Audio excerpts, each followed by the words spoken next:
안녕하세요. 매일 새로운 사연을 전하는 읽어주는 사연 라디오입니다. 구독과 좋아요, 많은 공유 부탁드립니다. 오늘의 사연 시작하겠습니다.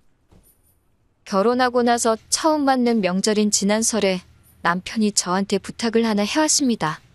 어머님 기분 좋게 해드리고 싶다고 이번에는 처가에 가지 말자고 말이지요. 저는 솔직히 이해를 할 수 없었어요.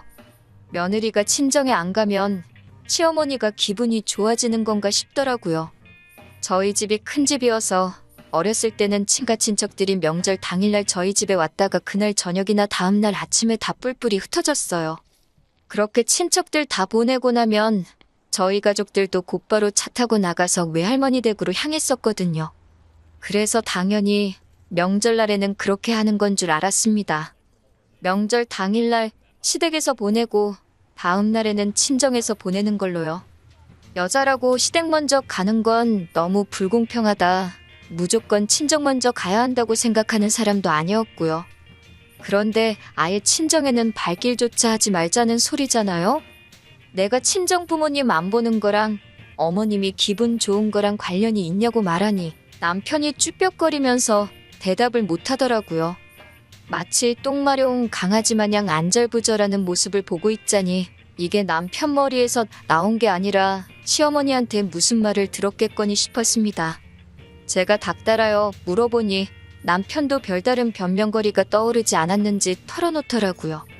결혼하고 나서 첫 명절인데 결혼 전에 인사 못 드린 친척분들께도 제가 인사드리고 해야 한다는 겁니다. 설 연휴가 꼴랑 하루 있는 것도 아니고 며칠씩이나 되는데 그 시간 내내 나는 인사만 드리러 다녀야 하냐고 따졌어요. 나도 자식인데 친정 부모님 못 보는 거냐고요? 심지어 시댁이나 친정이나 지방이지만 차로 40분도 안 걸리는 거리에 있거든요. 나는 연휴 마지막 날이라도 친정 부모님 집에서 하루 있다 올 거라고까지 말했습니다. 정 그렇게 시댁에 있고 싶거든. 너 혼자 있으라고요. 그런데 남편이 끝까지 고집을 부리더라고요. 이번 한 번만 어머님 원하는 대로 해드리자고요. 친척분들한테 인사드려야 되는데 자기 혼자 있으면 그게 그림이 맞냐고 하면서 말입니다. 당일날은 몰라도 2박 3일 동안 친척분들한테 인사를 드려야 하냐. 어차피 명절날에 한 곳에 다 모이는 거 아니냐 따졌더니 나중에 가서는 한 번만 자기가 시키는 대로 해달라고 빌듯이 부탁을 하더라고요. 대신에 자기가 친정부모님 아쉽지 않게 잘 챙기겠다고 용돈도 넉넉히 보낸다고 하는 겁니다. 어차피 외할머니 돌아가신 이후로 외가 친척들이 다 근처에 살고 있던지라 명절이라고 따로 모이거나 하는 것도 없었거든요. 저 안 가면 아쉽긴 하겠지만 꼭 명절에만 찾아뵙는 것도 아니고 나중에 찾아뵈도 되니 그냥 보내드린 용돈으로 두 분이 데이트나 하시면 되겠다 싶어서 그렇게 하기로 했어요. 그렇게 첫 명절은 시댁에서 연휴 내내 있었습니다. 제가 말한 대로 명절 당일날 친척분들 다 모이셨기에 남편 친가 친척분들께 인사는 그날 다 끝냈습니다. 다음 날에는 시외가 큰 집으로 가서 인사를 다 드렸고요. 저희 집이 큰 집이라고 했었잖아요. 친정어머니께서 고생하는 것도 많았지만 친척들 작은아버지 고모, 작은어머니고 고모부고 할 것 없이 저희 집에 오면 일거리들 다 나눠서 했고 불만 가지는 사람 아무도 없이 즐겁게 했었어요. 모든 집이 다 저희 집 같을 거라고 생각은 안 했지만 명절 스트레스라는 게 괜히 있는 게 아닌 것 같더라고요. 시댁에서도 이랬는데 시외가의 둘째 날에 가서도 명절 일거리에 시달릴 만큼 시달렸습니다.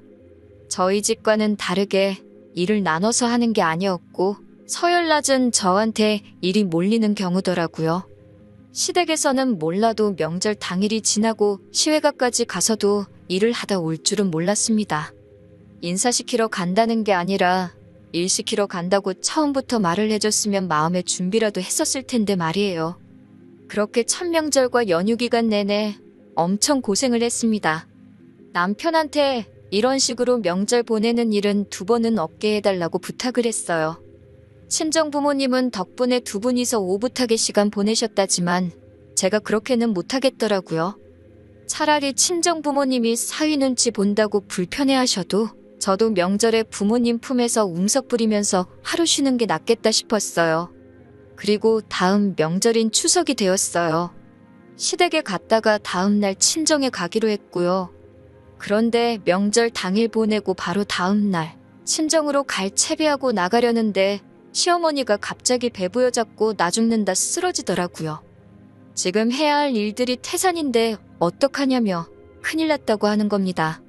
저희 가는 길에 병원 모셔다 드릴게요 했더니 시애미가 몸이 이 모양인데 친정 갈 생각밖에 없느냐며 뭐라고 하시는 겁니다. 남편도 엄마가 아픈데 일 조금만 도와드리다 가자고 하더라고요. 저 혼자만 하게 두지 않고 자기도 도와준다고요.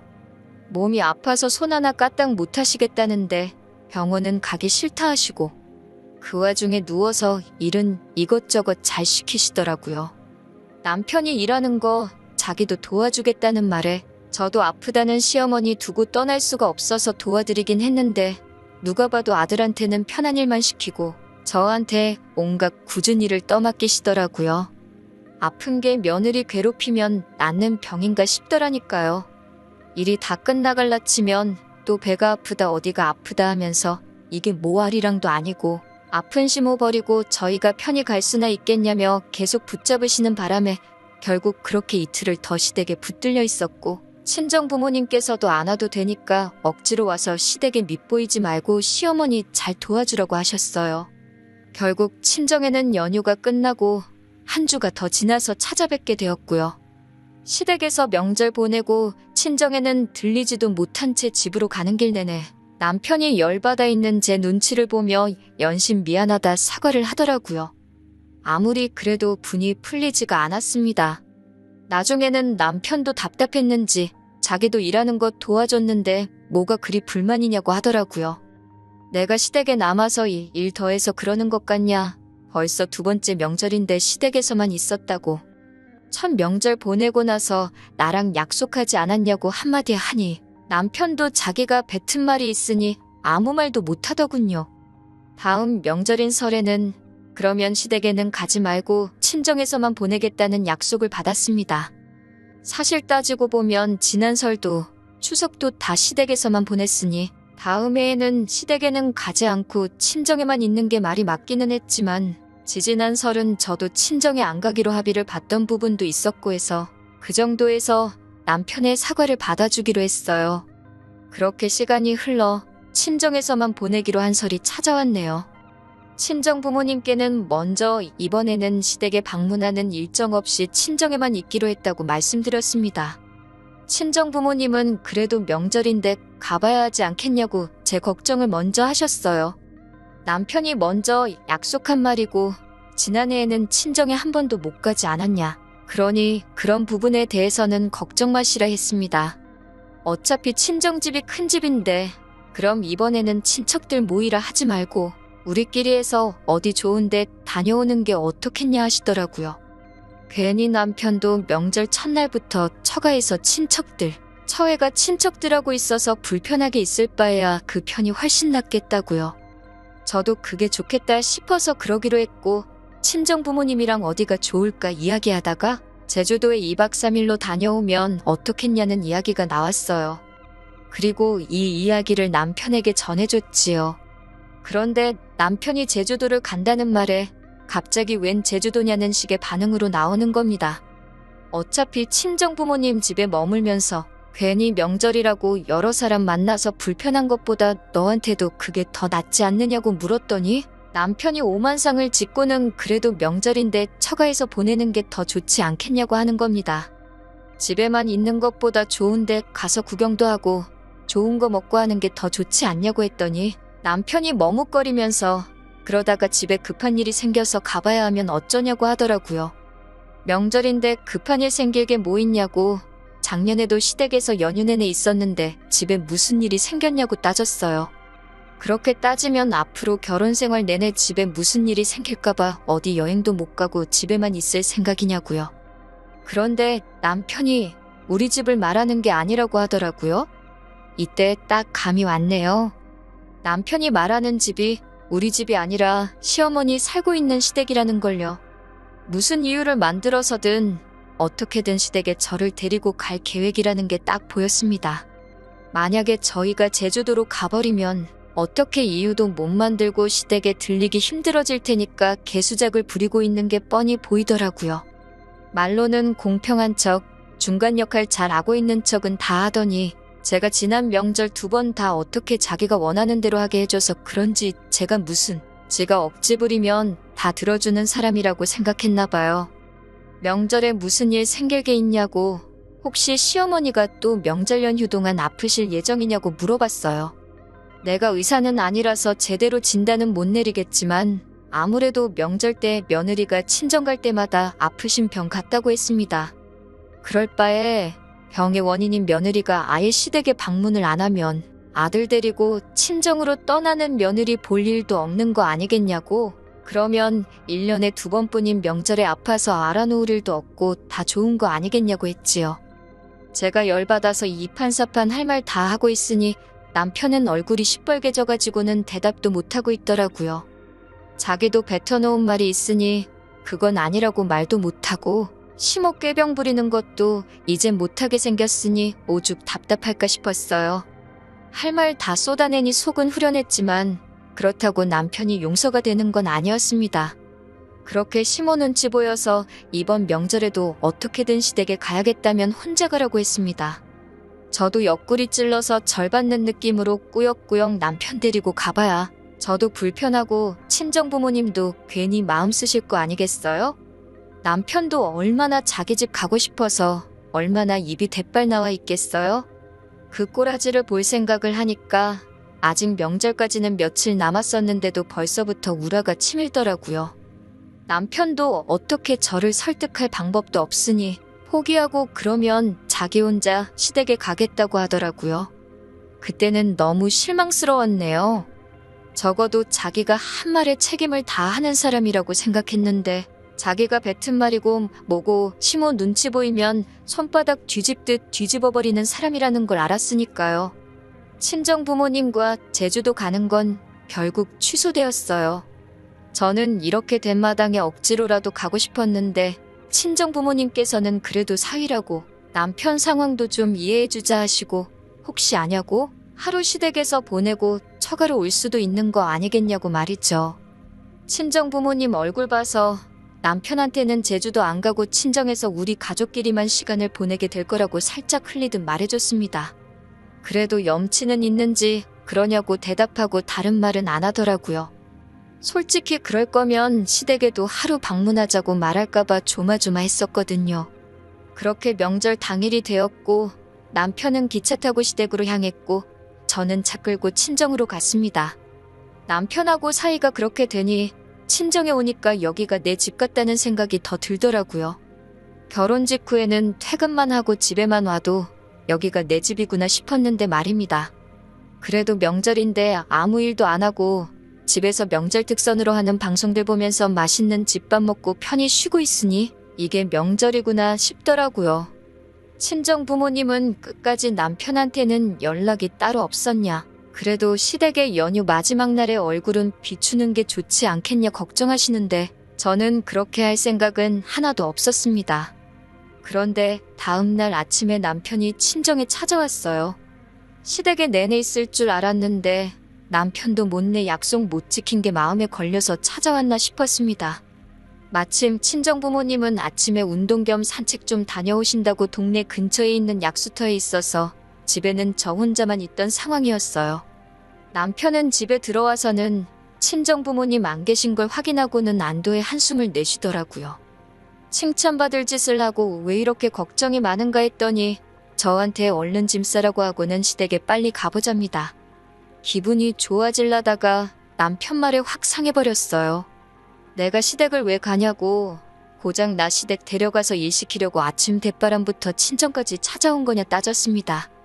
그러니 남편이 제가 안 가면 큰일이 난다고 하는 거예요. 시모가 엄청 화가 났다고 하면서 제가 안 오면 시모가 시아버지부터 시가 친척들 전부 데리고 친정으로 쳐들어오게 생겼다는 겁니다. 그게 무슨 소리냐고 했더니 제가 시어른들한테 인사를 드려야 하니 얼른 저를 데리고 시댁으로 오라고 부르령이 떨어졌다고 하네요. 어이가 없어서 남편 말 끝나자마자 전화기 꺼내들고 시모한테 전화를 걸었습니다. 아무리 경우가 없어도 그렇지 친정집에 남편 보내서 며느리 끌고 오라는 게 말이나 되냐고 곧바로 따졌어요. 시모가 저한테 말버릇 좀 보라고 하면서 역정을 내더라고요. 작년 설하고 추석 내내 친정에는 얼굴 한번 못 비치고 시댁에 있지 않았냐고, 이번 설에는 친정에서 보내고 다음 추석부터는 시댁에서 하루, 친정에서 하루 정상적으로 보낼 계획이다. 평생 시댁에 인사드리러 안 간다는 것도 아닌데 뭐가 문제냐고 말했더니, 시모는 제가 시댁 알기를 아주 개코로 알고 있다면서 저보고 출가회인이란 말은 들어본 적이나 있느냐고 하면서 벌써부터 시댁 우습게 알고 명절날 코빼기도 안 비치고 친정에서 붙어먹을 생각을 하고 있는 제가 웃기지도 않다는 겁니다. 너 때문에 여기 어른들 몇 명이 인사받으려고 기다리고 있는지 아느냐고, 냉큼 올 생각은 안 하고 전화부터 해서 시모한테 말대꾸를 하고 있는 게 어이가 없다고 하더군요.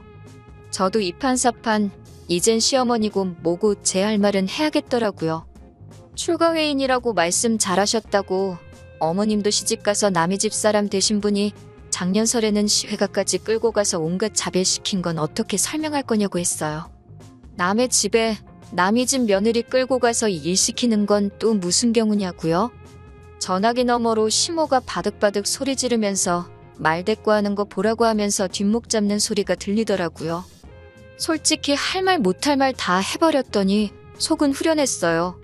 그런데 원성이 계속 높아지니까 남편이 전화기를 뺏어가더니 시모한테 자기가 잘 설명해서 데리고 가겠다고 말하고 전화를 끊어버리더군요.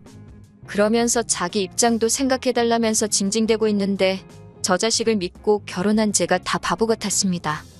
시모가 시가족들 이끌고 친정까지 쳐들어온다고 했다고, 아침 대바람부터 총알같이 달려온 저 꼴도 그렇고 애초에 자기가 뱉은 약속인데 이 상황이 되기 전에 중간 역할 잘해서 해결도 못하고 징징대는 꼴을 보고 있으니 말입니다. 시어머니가 억지 부리면 제가 겁이라도 먹고 따라갈 거라고 생각한 건지, 아니면 이참에 저한테 본때를 보여주고 시어머니 이겨먹을 생각 말고 앞으로는 명절 때 친정 갈 생각 못하게 단단히 교육시키려고 온 건지 싶더라고요. 굳이 명절 때가 아니더라도 집안일도 제가 더하면 더했고, 그렇다고 제가 남편이 벌어다주는 돈으로 호의호식하는 것도 아니고, 당장 회사 나가선 남편이 버는 만큼 똑같이 돈 벌어오는데 이런 대우 받으면서까지 저 집 구성 며느리 할 필요도 없다는 걸 깨달았어요. 이혼을 해 말어 하는 상황에 남편이 중재안이랍시고 친정 부모님한테는 따로 자기가 용돈을 보낼 테니 상황은 가는 길에 설명드리고 일단 빨리 출발하자고 하는데 어이가 없더라고요.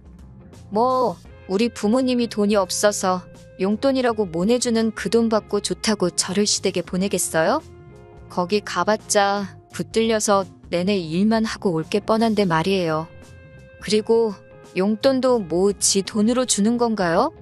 맞벌이 하고 있고 생활비에서 나가는 건데 따지고 보면 반은 제 돈으로 나가는 거나 마찬가지였으니까요. 남편이랑 옥신각신하는 와중에 약수터 가셨던 친정 부모님이 돌아오셨어요.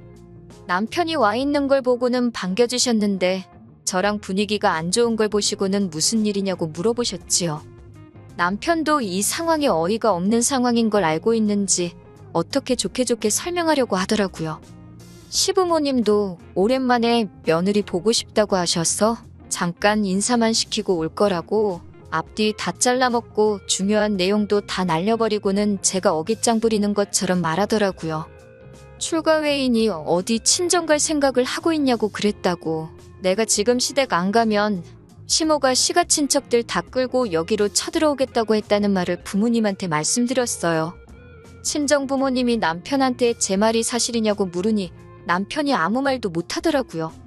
친정아버지가 남편한테 그러면 그냥 시모가 시가족들 다 끌고 한번 오라고 해보라 호통을 치셨습니다.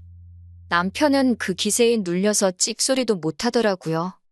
저 혼자만 있을 때는 어떻게든 끌고 가려고 난리를 치더니 친정 부모님 계시니 한마디도 못하는 꼴을 보니 제 머릿속에는 더더욱 이혼을 해야겠다는 확신이 생겼어요. 결국 남편은 저를 두고 돌아갔고 시어른들 끌고 쳐들어온다던 시모는 상황을 눈치챈 건지 결국 친정에 찾아오지 않았네요. 하루 종일 심란해도 심란할 일인데 오히려 머리가 맑아지는 기분이었습니다. 덕분에 설 연휴 동안 친정에서 편하게 쉬고 집에 돌아갔더니 남편이 집에 있더라고요. 저보고 화는 좀 풀렸냐고 물어보길래 화가 풀리고 말고 할 문제냐고 한바탕 더 하려다가 저도 더 이상 힘 뺄 이유가 없다고 생각해서 그냥 이혼하자고 했습니다. 한두 번 받아주니까 그게 당연한 건 줄 안다고 받아준 내 잘못도 있으니까 합의 이혼해주면 위자료고 뭐고 청구 안 하겠다고 했습니다. 남편이 이혼이란 말을 어떻게 그렇게 쉽게 꺼내냐고 하길래 내가 쉽게 생각해서 꺼낸 것 같냐고 한마디 해줬어요. 나는 너랑 같이 살려고 결혼한 거지 너네 집에서 식모대접 받으려고 팔려온 거 아니라고 했어요. 중간 역할 못하는 남편도 필요 없고 시어른들한테 꽉 잡혀 사는 며느리 흉내내면서 너 기살려주며 살 생각도 없다고요. 너네 가족들한테 인사 잘하고 아양 떠는 걸 원하면 아내 말고 차라리 강아지 한 마리를 키우라고 했지요. 반반 결혼 맞벌이 주장하던 게 이런 거였으면 애초에 결혼도 안 했을 거라 한마디 해줬습니다. 반반 결혼했으니 집을 네가 갖든 나한테 주든 똑같이 나눠서 떨어지자고 했어요. 그제서야 남편은 저한테 미안하다고 사과를 하기 시작하더군요. 앞으로 중간 역할 잘 하겠다고요. 차는 이미 떠났는데 뒤에서 손 흔들고 있으면 뭐하나요. 며칠 뒤에 시어머니도 아들 이혼남을 만들기는 싫었는지 자기도 그럴 생각은 없었다고 단지 제가 시댁과 친정을 차별하지 않았으면 하는 마음에서 충고해 준 건데 제가 너무 심각하게 받아들인 거 아니냐고 끝까지 자기는 아무 잘못 없다는 듯이 나오더라고요. 한번 속아주는 척 그냥 넘어가 줄 수도 있었지만 사람이 그렇게 쉽게 변하는 거 아니고 고쳤을 수도 없다잖아요.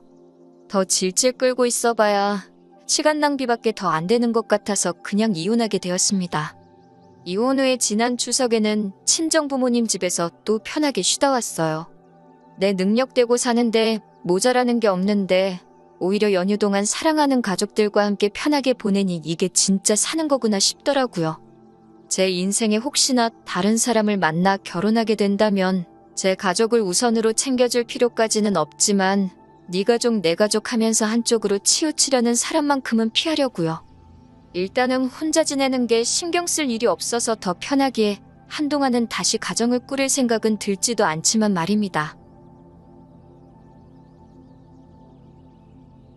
긴 이야기 들어주셔서 감사합니다. 오늘의 사연은 여기까지입니다. 구독과 좋아요, 알람 설정해주시면 앞으로 더 좋은 사연으로 찾아오겠습니다. 감사합니다. 안녕하세요. 매일 새로운 사연을 전하는 읽어주는 사연 라디오입니다. 구독과 좋아요, 많은 공유 부탁드립니다. 오늘의 사연 시작하겠습니다. 2년 전에 과감하게 다니던 회사 그만두고 작은 인터넷 판매 대행업체를 차려서 사업을 시작했어요. 당장 시작하자마자부터 큰 돈 벌겠다는 생각 안 하고 차근차근 준비해가며 시작했는데 운때가 잘 맞은 건지 돈이 조금씩 벌리기 시작했습니다. 앞으로 사업에 계속해서 필요한 여유 자금을 제외하고 순수익으로 제 통장에 저금해 놓은 돈이 4천 정도 되는 상황입니다. 자랑하려는 건 아니지만 2년 만에 사업이 궤도에 오르고 조금 여유가 있는 건 순전히 저희 부모님 덕분입니다. 어머니 아버지께서 일 구워 놓으신 게 많아서 다른 집들보다 여유가 많이 있는 편이에요. 멀쩡히 다니던 회사 그만두고 제가 하고 싶은 사업을 시작할 수 있던 것도 저희 부모님께서 지원해 주신 부분이 큽니다. 사업이 성공적으로 흘러가고 있지만 무조건 제가 잘해서 좋은 결과를 냈다고 생각하지는 않습니다. 부모님께서 다른 건 몰라도 제가 결혼할 때가 되면 다른 건 몰라도 집은 사주시겠다고 농담처럼 이야기를 하고는 하셨어요. 그런데 이번에 제가 사귀고 있는 남자친구와 결혼 이야기가 오고 가기 시작하면서 진짜로 집을 해주시겠다고 한번 남자친구와 상의해보라고 하더라고요. 남자친구는 궁합도 안 본다는 4살 차이 연상으로 동종업계 종사하고 있는 사람입니다. 제가 사업 시작하면서 준비하는 과정에 아무것도 모르고 있었는데 그때 저를 많이 도와줬고 제 사업이 자리 잡기 시작하면서부터는 본격적으로 연애를 하게 되었습니다. 남자친구가 모아놓은 돈은 6천만 원이었어요. 저와의 나이차라든지 여러 가지를 보면 저에 비해서 모아놓은 돈이 상대적으로 적어 보일 수는 있습니다. 하지만 저는 사업 시작 당시에 자본적으로는 부모님 도움을 받았던 게 크다 보니 이쪽 업계에서 경력이나 실력만 따지고 본다면 소자본으로 시작해서 저 정도 자리를 일궈낸 남자친구가 부모님 도움으로 편하게 시작한 저랑 비교했을 때 아무리 제가 2년 만에 자리를 잡았다고 하더라도 남자친구를 인정해 줄 수밖에 없었어요. 남자친구와 결혼 이야기가 오가기 시작했을 때 서로 모아놓은 돈 합쳐봤자 1억인데 1억으로 요즘 어디에 집을 구하겠어요. 남자친구가 다른 건 몰라도 결혼하면서 예단 예물만큼은 꼭 해드려야 한다는 입장이라 안 그래도 돈이 모자란 상황이었는데 한푼이 아쉬운 상황이었지요.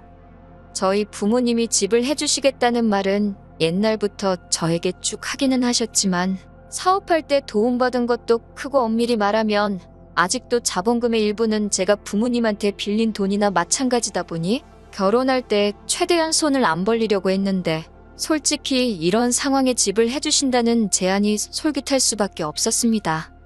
얻어주신다는 집은 저희 부모님 집에서 그렇게 멀지 않은 곳에 있는 아파트로 지은 지는 조금 오래되었지만 재개발 여지가 있는 곳에 있는 시세는 9억 정도 하는 34평 아파트였습니다. 제가 생각한 것보다도 훨씬 더 좋은 조건이라 많이 놀랐어요. 부모님도 사업을 해서 돈을 버셨다 보니 고충을 잘 알고 계셨어요. 인터넷 판매라지만 장사라는 게 다 그렇잖아요. 직장인처럼 안정적으로 같은 돈이 매달 들어오는 것도 아니고 지금이야 저나 남자친구 둘 다 여윳돈을 모을 정도로 각자 사업이 어느 정도 자리가 잡혀 있는 상황이라고 해도 어떤 달에는 순수익이 1,000만 원씩 넘을 때도 있지만 매달 그런 게 아니고 신제품이라고 기대하고 팔기 시작했는데 생각처럼 잘 풀리지 않아서 최악의 경우에는 마이너스가 나서 전달, 전전달 수입에서 끌어와야 하는 경우도 허다했거든요.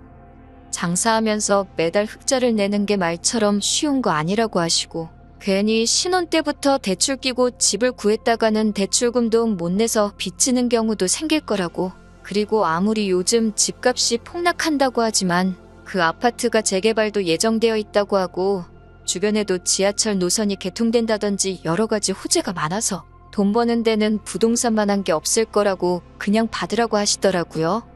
저는 집 해주신다기에 작은 평수 아파트나 서울 근교의 접근성 좋은 곳으로 집을 얻어주실 줄 알았는데 생각한 것 이상으로 큰 걸 해주시니 몸둘 바를 모르겠더라고요. 그런데 남자친구 반응이 예상보다 시큰둥했습니다. 이유가 무언가 하니 남자친구도 나름 부담감을 느끼고 있는 것 같더라고요. 아무리 시대가 변했다지만 남자가 원래 더 많이 해오는 게 일반적인 것 아니냐면서 말입니다. 그런데 곰곰이 남자친구 하는 말을 들어보니 자기가 기우는 결혼을 한다고 받아들여 부담스럽다는 느낌이 아니었어요. 제가 9억 집을 해오는 거나 마찬가지였으니 솔직히 예단 예물 이야기는 더 꺼낼 필요 없다고 생각했거든요. 저희가 모은 돈으로 차도 한 대 뽑고 재개발이 언제 될지도 모르니 일단 리모델링도 새로 싹 하고 남은 돈으로 가정가구 같은 걸 할 계획이었는데 남자친구는 계속 예단 예물 이야기를 꺼내는 겁니다. 그게 무슨 소리냐고 9억짜리 집을 해가는데 예단이며 예물이 뭐가 필요하냐고 제가 남자친구에게 되물었어요. 예단 예물을 해야 한다는 이유를 설명하는데 솔직히 좀 너무하다 싶더라고요. 그 이유랍시고 한다는 말이 집이 공동명의도 아닌데 자기 부모님께 예단 예물도 없이 결혼하게 되면 자기가 얹혀 사는 느낌을 받을 거고 주변에서는 자기가 팔려가는 것처럼 보이지 않겠냐는 거예요. 좋은 소식 전해주러 만난 자리인데 말도 안 되는 어깃장을 부리고 있으니 좋은 이야기 하는데도 언성이 저절로 높아지더라고요. 말 한번 잘했다고 보통은 결혼할 때 남자가 원래 더 많이 해오는 게 일반적인 거라고 하지 않았냐. 그러면 오빠 쪽에서 집을 해왔으면 내가 팔려가는 결혼이라는 소린데 집 해왔으면 예단 예물 안 해도 되는 거였냐 따졌습니다. 그러니 그건 또 아니랍니다. 남자가 집 해올 때는 경우가 다르지 않냐고 하더라고요. 이러나 저러나 제가 예물을 해와야 한다고 하는 소리였습니다. 나중 가서는 그냥 집이고 뭐고 지원받을 필요 없으니까 원래 하기로 했던 대로 우리 모은 돈만 가지고 결혼을 하자고 하더라고요. 남자친구 어머님이 예단 예물 해달라고 했던 거 금액으로 치면 1,500만 원 정도 되는 금액이었는데 우리가 모아놓은 1억에서 그 돈 빼고 나면 서울에 어디 발붙이고 지낼 곳이나 구할 수 있냐고 따지니 친정에 팔려가듯 결혼한 집들 보면 가장인 남자의 위험이 떨어지게 되고 그렇게 돼서 잘된 집을 본 적이 없다고 끝까지 고집을 부리더라고요. 그놈의 자존심이 밥 먹여주는 것도 아니고 왜 그렇게 고집을 부리냐고 한바탕 싸우고 돌아왔어요. 집에 돌아와서 제 표정이 안 좋으니 저희 부모님이 무슨 일이 있냐고 물어보시길래 남자친구랑 다툰 이야기를 전해드렸습니다. 그런데 저희 부모님은 남자친구가 자존심 때문에 그러는 게 아닌 것 같다고 하시더라고요. 무슨 말씀을 하시는 거냐 물으니 따로 대답은 안 해주시고 남자친구와 결혼을 하기로 결심한 이유에 대해서 물어오셨습니다. 생각지도 못한 질문을 하시니 조금 당황스러웠어요. 사업 시작할 때 정말 아무것도 몰라서 어려웠는데 그때 크게 도움받았던 것도 있고 아무래도 연애한 지도 오래되었다 보니 자연스럽게 결혼을 생각한 것 같기도 하고 남자친구와 헤어진다고 해서 더 좋은 사람이 나타날 것 같지도 않다 등등 평소에 제가 가지고 있던 생각에 대해서 답변 드렸습니다. 부모님께서는 잠시 생각하시는 듯 하더니 제 생각은 알겠다고 하시고 이렇게 해보는 게 어떻겠냐며 남자친구에게 몇 가지 조건을 제시해보라 하셨어요. 며칠 뒤에 남자친구를 만나서 저희 부모님이 내건 조건에 대해서 말해줬습니다. 첫 번째로 저희 부모님은 저희가 모은 돈을 가지고 차도 한 대 뽑고 가정가구며 리모델링까지 제가 애초에 생각했던 대로 진행하면 좋겠다고 하신 이야기를 꺼냈습니다. 대신 남자친구가 말한 예단 예물은 저희 부모님께서 따로 해주시겠다고요. 남자친구 입장에서는 거절할 이유가 없는 더할 나위 없이 좋은 조건이었지요. 그리고 나머지 조건에 대해서도 말해줬습니다. 두 번째로는 남자친구가 예단 예물에 집착하는 모습이 저희 부모님이 보기에는 그렇게 좋아 보이지 않는다는 말이었어요. 예비사돈과 남자친구가 체면에 너무 집착하는 것처럼 보이는데 옛날 사고방식으로 우리 딸, 그러니까 제가 앞으로 시집살이를 하게 되는 건 원치 않으신다는 말이셨죠. 앞으로 결혼 후에는 시댁과 친정, 양가에는 뭐든지 똑같이 하자는 게 두 번째 조건이었습니다. 시댁에 한번 방문하게 되면 다음에는 친정에 방문하고 반대로 친정에 뭐가 하나 있으면 시댁에도 똑같이 하자는 말이었어요. 거기에 부가적으로 나중일이지만 양가 부모님 봉양 문제라든지 그런 부분에서는 마찰이 일절 없었으면 좋겠다는 말이었습니다. 부모님 부양하는 문제는 둘째치더라도 시댁 한번 가면 친정 한번 가고 그러는 건 당연한 거잖아요? 솔직히 조건으로 내걸 필요도 없다고 생각했는데 남자친구는 두 번째 조건을 듣더니 생각에 잠기더라고요. 그러더니 한다는 말이 상황에 따라서 달라질 수도 있는 부분이기엔 무조건 그렇게 할 수는 없겠지만 최대한 양가에 공평하게 하도록 하겠다며 선심 쓰듯 이야기하더라고요. 마지막 조건은 신혼집 명의 문제였습니다. 집은 일단 제 명의로 구하게 될 거라고 말해줬어요. 그 말을 듣자마자 남자친구가 움찔하더라고요. 뭐라 말을 꺼내려는 것 같길래 내 말 아직 안 끝났다고 끝까지 들으라고 하고 저희 부모님이 해주신 말을 전해줬습니다. 신혼집 안 받고 모은 돈으로 시작해도 된다고 했었으니 어차피 당장 1억도 안 되는 돈으로 서울에서 빌라 전세 들어가기도 힘들 테고 대출을 받던 월세를 살던 매달 고정적인 지출이 있을 것이다. 그러니 저희 부모님께 월세를 낸다는 생각으로 결혼 후 향후 5년간 80만 원씩 내라고 하셨습니다. 그러면 5년이 지나서 집 명의는 공동 명의로 바꿔주겠다 하는 조건이었습니다. 제 말이 끝나기가 무섭게 남자친구는 그건 말도 안 된다고 하더라고요. 어차피 결혼하면 부부 재산은 공동 재산이나 마찬가지인데 저희 부모님은 돈도 많으시면서 우리가 벌어봐야 얼마나 번다고 그 돈을 받아가려 하시는 거냐 하면서 불만을 토로하더라고요. 불만 가득한 남자친구한테 내가 볼 때는 딱히 문제될 게 하나도 없어 보이는데 뭐 때문에 그러는 거냐고 물어봤어요. 남자친구는 집 해주는 걸 가지고 그런 식으로 하나하나 규칙을 정하는 것도 어이가 없다고 합니다. 자기가 팔려오는 기분이 들어서 싫다고 한 건데 저희 부모님이 해결책이라고 제시한 게 결혼이 아니라 계약이나 마찬가지지 아니냐고 하는 거예요. 그것도 모자라 이제는 예비사위 상대로 장사를 하려고 하시는 거 아니냐면서 결혼이 아니라 대릴사위로 들어와서 월세 내고 살라는 거랑 뭐가 다르냐고 하는 겁니다. 그러면서 한다는 말이 차라리 집을 해주실 돈으로 제 사업이랑 자기 사업을 합치고 그 돈을 가지고 사업을 더 크게 확장하자고 하더군요. 10억 자본금의 자기 능력이면 장사해서 부자 되는 거 순식간이라고. 그러면 그때 돼서 신축 아파트로 공동명의 집도 사고 다 할 수 있다는 겁니다. 어차피 요즘 집값도 내려가는 추세인데 집 해주는 거 가지고 그렇게 치사하게 나오실 바에 차라리 더 좋은 곳에 투자한다고 생각하시면 저희 부모님 입장에서도 그게 더 이득 아니겠냐고 하더라고요. 그제서야 저희 부모님께서 저한테 남자친구와 왜 결혼을 결심하게 된 건지 물어보신 이유, 그리고 남자친구가 비단 자존심 때문에 그러는 게 아닌 것 같다고 하신 진짜 이유가 뭔지 깨닫게 되었습니다. 월세 형식으로 내라는 80만 원, 당장 액수만 보면 큰 돈처럼 보이지만 5년 해봐야 5천만 원도 안 되는 돈입니다. 따지고 보면 9억 아파트를 지금 모아놓은 돈 6천에 5년 동안 보낼 돈 5천 해봐야 1억 조금 넘는 돈으로 공동명의를 해주겠다는 조건이에요. 남자친구 입장에서는 아쉬울 거 하나 없는 조건입니다.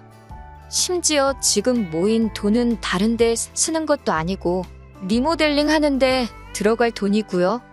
만에 하나 남자친구 말처럼 아파트가 재개발이 안 되고 집값이 지금보다 더 내려간다 하더라도 손해볼 거 하나 없는 상황인 거예요.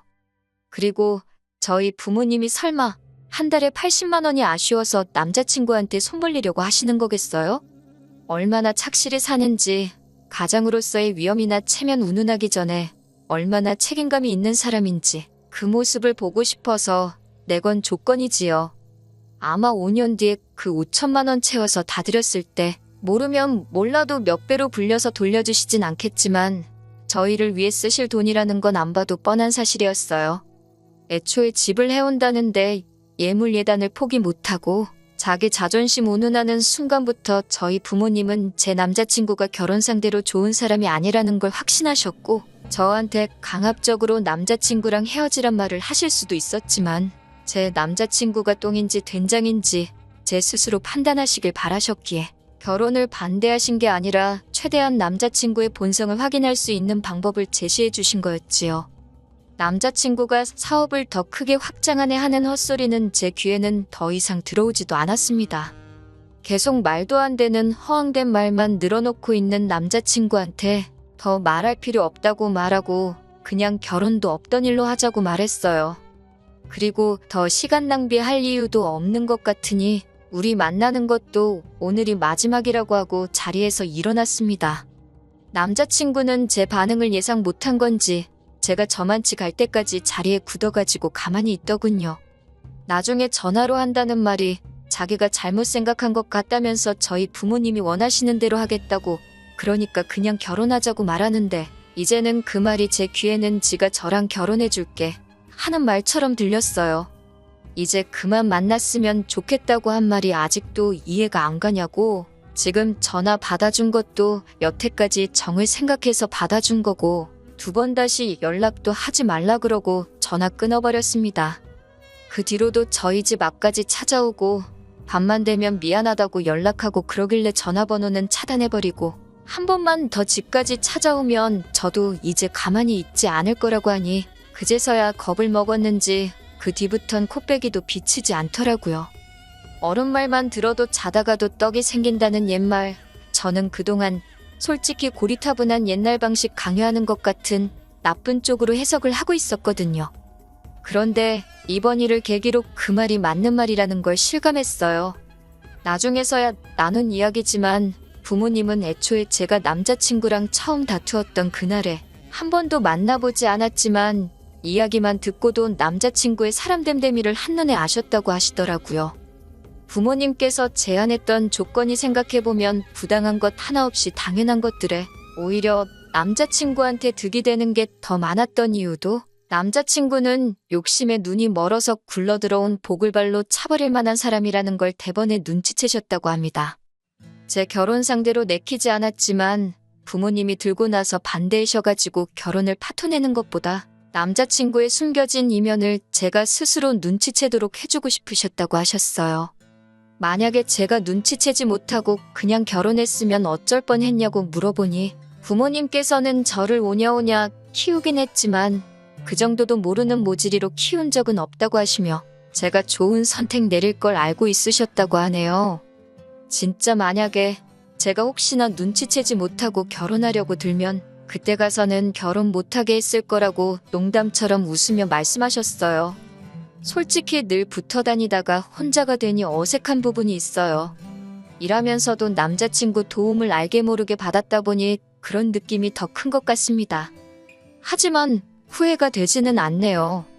저도 앞으로 스스로 제 앞가림 할 수 있게 노력하고 사람 보는 눈을 좀 더 키워서 부모님 걱정은 이제 그만 끼쳐드려야겠어요. 긴 이야기 들어주셔서 감사합니다. 오늘의 사연은 여기까지입니다. 구독과 좋아요, 알람 설정해주시면 앞으로 더 좋은 사연으로 찾아오겠습니다. 감사합니다. 안녕하세요. 매일 새로운 사연을 전하는 읽어주는 사연 라디오입니다. 구독과 좋아요, 많은 공유 부탁드립니다. 오늘의 사연 시작하겠습니다. 대학 졸업 후 취직 준비하며 만나 연애 2년을 거쳐 결혼 3년 차인 지금까지 저한테 한 번도 화낸 적 없던 남편이 이제는 철천치 원수같이 느껴지네요.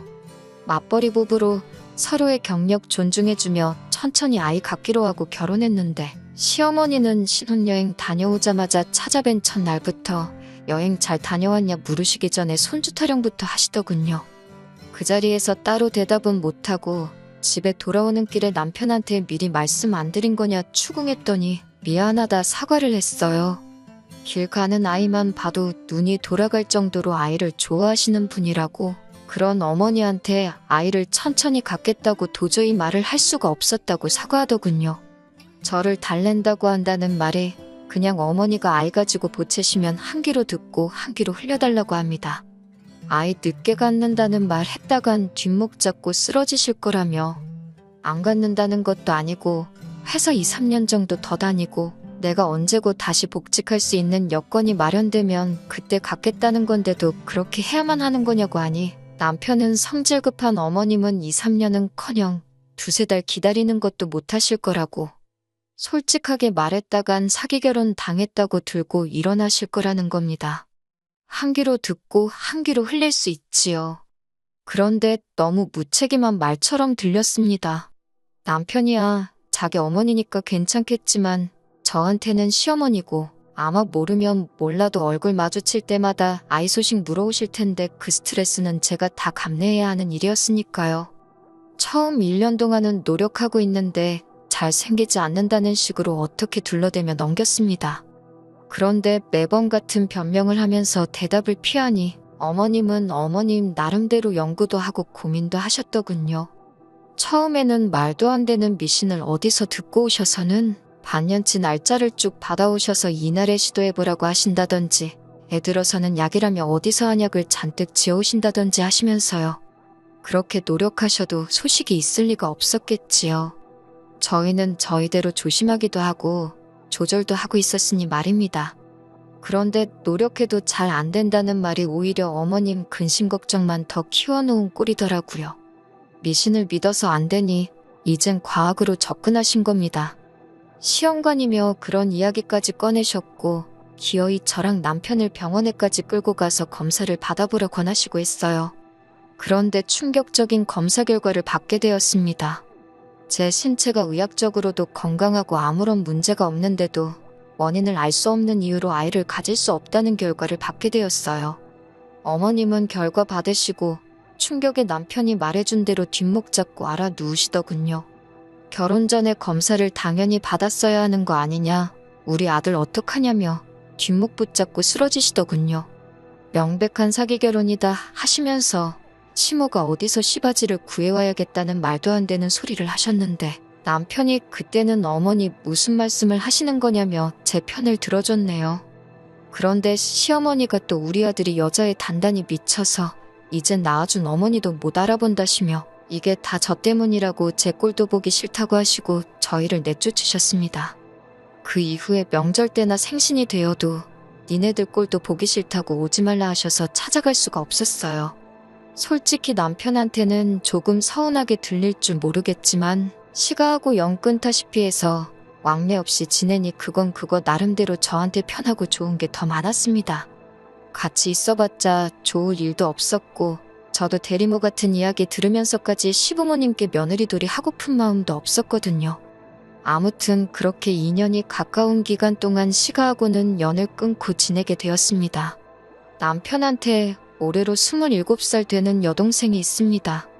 집에서 막내기도 하고 남편하고도 나이 터울이 10살이나 나다 보니 집에서 공주님 대접 받으며 자랐다고 하네요. 저는 저희 결혼식 때 한번 본 게 전부였습니다. 저랑 남편이 연애 시작하기도 전에 시부모님께서 미국으로 유학을 보내줘서 미국에서 살고 있었거든요.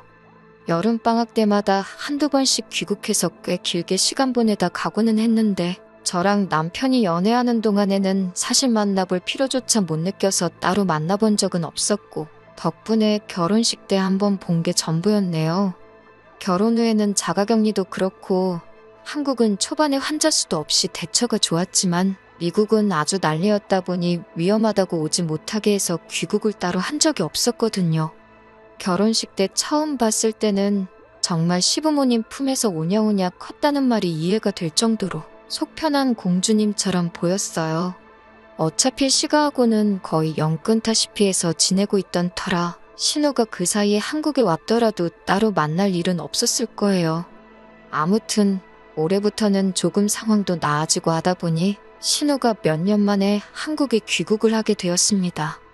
그런데 분명히 마지막 한국에서 봤을 때까지만 해도 혼자였던 신우였는데 이번엔 둘이서 귀국을 한 겁니다.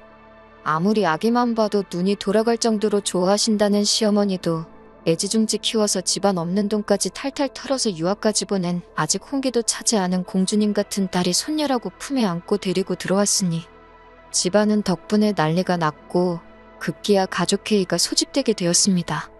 연 끊고 지내던 저까지 포함해서요. 덕분에 2년 만에 제가 다시 시가에 방문하게 되었습니다. 시모는 아직도 충격에서 벗어나지 못한 건지 현관문 앞에서부터 아이고 아이고 앓는 소리가 들려오더라고요. 제가 도착하니 시어머니는 엄청 서럽게 울더라고요. 세상에 내가 너를 어떻게 키웠는데 이렇게 엄마 아빠 마음에 못을 박냐며 울부짖으시더군요. 신우는 입 꾹 닫고 아무 말도 안 하고 있고 아이는 피부도 까무잡잡하고 눈망울이 커다란히 예쁘기만 했지만 솔직히 시어머니 자식 농사 완전히 망했구나 싶었고 한편으로는 안쓰럽기까지 했네요. 그 자리에 저를 왜 부르셨나 싶었습니다. 솔직히 그 상황에서 신우도 신우지만 또 불임인 저를 보면 그건 그거대로 속이 쓰리실 텐데 말이지요. 이야기를 들어보니 신우가 미국에서 사는 동안 생활비 좀 아껴보겠다고 룸메이트를 한 명 구했답니다. 그런데 막상 룸메이트도 잘 안 구해지다 보니 어쩔 수 없이 공부하면서 친하게 지냈던 외국인 남자 룸메이트를 받게 되었다고 하네요. 그 이유는 말 안 해도 무슨 일이 있었는지 다 아실 거예요. 그 남자는 신우가 아이 생긴 거 알고는 결혼을 하겠다, 행복하게 같이 살자 그렇게 나오다가 막상 아이가 태어날 때가 되니 만삭의 신우를 두고 혼자 자기 나라로 야반도주하듯 귀국을 했다고 하더군요. 신우도 귀국 후 며칠 동안 시부모님한테 엄청 시달렸을 텐데 이젠 저까지 와서 또 한 번 시달리고 있으니 그 상황이 달갑지는 않았나 봅니다. 한국에 이런 취급 받으려고 온 거 아닌데 왜 자기한테만 뭐라고 하냐면서 외투 챙겨 입고 밖으로 나가더라고요. 신우 나가는 모습 보고 시어머니는 또 곡소리를 내며 쓰러지시고 시어머니 추스르는 거 도와드리고 아버님이 아직 식사를 안 하셨다기에 간단하게 식사만 챙겨드리고 저희도 집으로 가려던 차였는데 언제 시어머니가 나오셔가지고는 신우 애를 제 아이라고 생각하고 한번 키워보면 어떻겠냐고 물어보시더군요. 그건 아닌 것 같다고 단칼에 잘라 말했습니다. 그랬더니 옆에 있는 남편이 가족 일인데 어떻게 그렇게 남처럼 구냐며 다시 한번 생각해보라는 겁니다. 그때 딱 느꼈어요. 솔직히 신우 저렇게 된 거 명까지 끄는 며느리한테 알릴 만한 소식도 아니고 따지고 보면 집안 망신이나 마찬가지인데 굳이 저를 불러서 다 알게 한 이유가 뭔가 싶었거든요. 그런데 딱 보니 남편하고 시모 둘이서 이미 이야기는 다 끝난 듯한 상황이라는 생각이 들더라고요. 신우 애를 우리가 대신 키워주게 하려고 그 사실을 통보하려고 부른 자리였다는 걸요. 시댁과 연 끊고 지낸 기간이 우리가 결혼해서 지낸 기간보다 더 긴데 가족일은 무슨 가족일이냐고 따져 물었습니다. 아이 못 가진다는 말에 대리모를 구한다 뭐다 하면서 무자르듯 연 끊을 땐 언제고 신우 인생 종치게 생겼으니 이제 와서 가족 운운하는 거 조금 비열하지 않냐고 따졌습니다. 2년 동안 시대광내 안 하며 제 곁을 지켜준 저의 편이라고 생각했던 남편은 온데간데 없고 말도 안 되는 억지 부리고 있는 시어머니 편에 서서 말하더라고요. 어차피 올해면 우리가 아이를 갖기로 약속했던 해인데 이렇게 된 거 우리가 키우면 다 좋은 거 아니냐 하는 겁니다. 우리도 자식이 생겨서 좋고 신우도 새 출발할 수 있으니 좋지 않냐고요. 시험관이 부작용도 많고 힘든 길이라고 해서 저도 입양에 대해서 생각을 아예 안 해본 건 아닙니다. 다른 사람 눈초리가 불편한 건 아니었지만 누가 봐도 외국인처럼 생긴 아이에 대해서 누가 물어볼 때마다 설명을 해야 한다는 걸 생각해보면 엄두도 나지 않았어요. 그리고 이제 와서 가족 찾는 건 솔직히 신우의 미래를 위해서 저한테 짐짝을 떠넘기는 거나 마찬가지잖아요? 말이 좋아서 입양이고 가족이지 아무리 좋은 쪽으로 생각해보려 해봐도 이건 아니다 싶었어요. 제가 계속해서 거절을 하니 남편은 결국 신우 학교 졸업할 때까지만 우리가 키워주자고 하는 겁니다. 말 잘했다고 그렇게 키워주고 싶으면 당신이 신우 졸업할 때까지 대신 애 키워주면 되겠다고 했습니다. 남편은 저한테 생각 좀 하고 말하라며 자기가 아이를 키워주면 회사는 어떡하냐입니다. 어이없게 생활비 가지고 겁을 주더라고요. 정 회사를 못 그만두겠다면 가족인 어머님이 낮에 봐주고 밤에는 당신이 봐주면 딱 되겠다고 했어요. 가족 좋은 게 다 이러려고 있는 거 아니냐고 했죠. 생활비는 주던 대로 꼬박꼬박 주고 그 어떤 이유로 하루라도 나한테 애 좀 봐달라는 도움 구하지 말라고 자기가 키우자고 했으니 확실하게 책임을 져달라고 했습니다. 저한테 상의도 없이 둘이서 그렇게 하기로 정했으면 당연히 그렇게 정한 사람들이 책임을 져야 하는 거 아닌가요? 제 기분이나 그런 건 하나도 고려 안 하고 자기들이 다 정해놓고 귀찮고 힘든 건 저한테 다 떠넘긴 거나 마찬가지잖아요. 그 결정에 제가 책임져야 할 부분은 하나도 없다 생각했습니다. 자기 동생, 자기 딸이 실수로 아이를 갖게 된 게 안쓰럽다고 제가 아빠가 누군지도 모르는 외국인 아이를 맡아다 키우는 게 당연하다고 생각하는 정신머리부터 고치라고 했습니다. 시어머니가 또 거기서 소리를 바락 지르면서 저 같은 건 꼴도 보기 싫다고 내 집에서 나가라고 하길래 제 가방 챙겨서 곧바로 나왔습니다. 이미 2년 가까이 안 보고 살았는데 그렇게 말하면 누가 겁이라도 먹을 줄 알았나 봐요. 차 끌고 집으로 가버리려고 나가고 있는데 주차장 근처 놀이터 쪽에 익숙한 뒷모습이 보이더라고요. 신우였습니다. 화풀이 하려던 건 아니지만 신우 보니까 입이 근질근질해서 참을 수가 없었어요. 신우한테 가자마자 내 문제로 남편과 저 사이에 아이가 없는 건 사실이지만 아가씨 애를 내가 대신 키울 생각도 없고 한 달이든 1년이든 아가씨 졸업할 때까지 대신 키워줄 마음도 없다고 따따따 쏘아붙였습니다. 가족들 앞세워서 아가씨 아이를 나한테 떠넘길 생각하지 말라고 했어요. 그랬더니 신우가 그게 무슨 소리냐며 내가 왜 내 자식을 저한테 떠넘기냐고 하면서 금시초문인 것 마냥 행동하더라고요. 지금 집에서 어머님하고 오빠가 둘이 나서서 아가씨 아이를 우리가 데려다 키우라고 하는 거냐고 따졌습니다. 알고 보니 신우는 그런 말 한마디 꺼낸 적도 없는데 둘이 나서서 저러고 있는 거더라고요.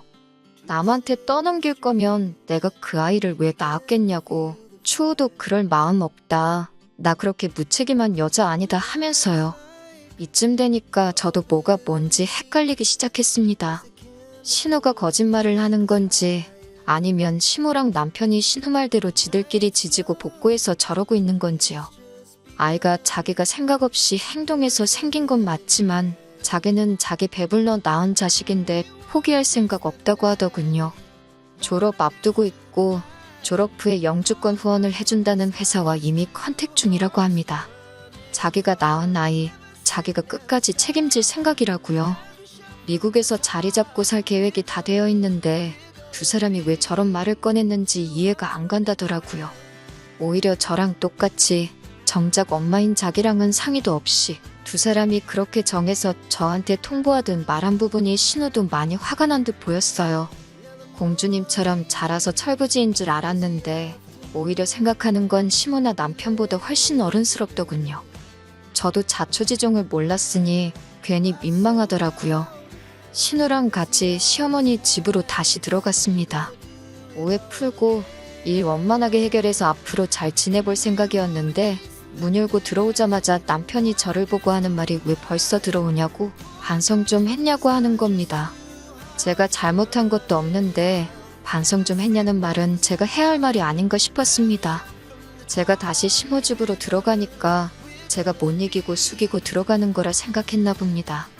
신우가 가족들한테 오해 풀어주기도 전에 남편이란 작자가 저러고 나서니 정이 뚝 떨어지더군요. 제가 남편과 감정이 격해질 것 같으니 신우가 나서서 중재를 해주며 자기는 아이를 누구한테 맡길 생각은 추호도 없다 가족들한테 설명해줬습니다. 시어머니는 신우 말 듣자마자 또다시 곡소리를 내면서 뒷목을 잡으셨고요. 그 와중에도 떳떳하게 자기 앞으로의 계획에 대해서 말해주더군요. 이 상황에서 나이가 제일 어린 신우가 이 집구석에서 제일 어른스러워 보였습니다. 오해는 풀렸다지만 남편은 집에 가는 길 내내 저한테 궁시렁대기 시작하더군요. 저 때문에 2년간 부모님하고 왕래도 없이 지냈는데 자기는 저를 위해서 이렇게까지 희생을 해줬는데 저는 가족일을 너무 남일 대하듯 한다는 겁니다. 그래서 나랑 신우는 남이라서 그렇게 상의도 없이 시모랑 둘이서 결정하고 통보하듯 말한 거냐 따졌더니 저는 평생 동생 가진 오빠 마음을 모를 거랍니다. 신우 인생이 꼬이게 생겼는데 부모로서 오빠로서 대비책은 미리 세워둘 수 있는 거 아니냐고요. 여태까지 남대접 받으면서 자랐는데 저는 고작 이 집구석에 대비책밖에 안 되는구나 싶더라고요. 응당 신우 일이 아니더라도 이 집에 무슨 일 생기면 저는 그거 해결해주는 보험 정도밖에 안 되는 사람인가 싶었습니다. 남편이 시댁에 왕래를 안 했다 뿐이지 사실 그동안 명절이며 생신이며 자기 내킬 때마다 용돈이랍시고 돈도 보낼 만큼 보내줬었고 저한테 말만 안 했다 뿐이지 연락도 매일같이 하고 지냈었거든요. 시모랑 연락을 그동안 주고받았으니 신우가 아이 끌어안고 귀국했을 때 저한테 떠넘일 계획까지 세웠던 거 아니겠어요? 신우 덕분에 일이 원만하게 해결되는가 싶더니 남편은 이참에 아예 가족이라는 이름 아래 제가 더 이상 시모 뜻 거역 못하고 자기 가족들을 위해 희생하는 사람으로 만들려나 싶더라고요. 신우가 애딸린 미혼모가 돼버린 지금보다 앞으로 더 큰 사건이 있을지 모르지만 이게 시작이겠거니 싶었어요. 지금은 잘 넘어갔지만 만약에 신우가 잘못돼서 진짜 애를 못 키우겠다고 들게 된다면 저는 언제나 시댁의 대비책으로 남아있을 것이고 시아버지, 시어머니가 어디 아프기라도 하면 돈 들여서 간병인 구하는 것보다 가족이라는 이유로 애도 없다는 이유로 병수발을 들게 하겠지요. 몇 날 며칠을 고민하다가 친정부모님께 이 사실을 말씀드렸더니 어떤 결정을 내리든 제가 행복한 쪽으로 선택하라고 해주시더군요. 그 말이 정답처럼 느껴졌습니다. 이 관계를 유지해봤자 저는 시모 품에 손주 하나 가져다 주지 못하는 며느리일 테고 남편은 저를 위해 가족과 멀어졌다 싫은 소리만 하게 될 거고요. 이런 관계를 유지해봤자 저도 남편도 서로 행복하지 못할 거라는 생각이 들었고 그래서 결국 이혼하게 되었습니다. 이혼 이야기 오고 가는 과정에서도 남편은 끝까지 자기 잘못은 인정 안 하고 다 너를 위해서 너 때문에 하면서 제가 이기적이라며 저만 원망하고 있었네요. 차라리 제가 불임 판정 받았을 때 남편이 어중간하게 제가 시댁에 죄 지은 느낌 들게 미안한 마음 들게 하려고 시댁과 연 끊고 지내는 걸 묵인해주지 말고 시모가 말한 대로 애 낳아주는 여자 찾아서 새장가를 갔었으면 싶은 생각이 드네요. 저도 그런 소리 듣고 남편이 제 편 들어준다고 고마워하지 않고 진작에 이혼을 했었으면 어땠겠나 그런 생각이 들 때가 있습니다. 긴 이야기 들어주셔서 감사합니다. 오늘의 사연은 여기까지입니다. 구독과 좋아요, 알람 설정해주시면 앞으로 더 좋은 사연으로 찾아오겠습니다. 감사합니다.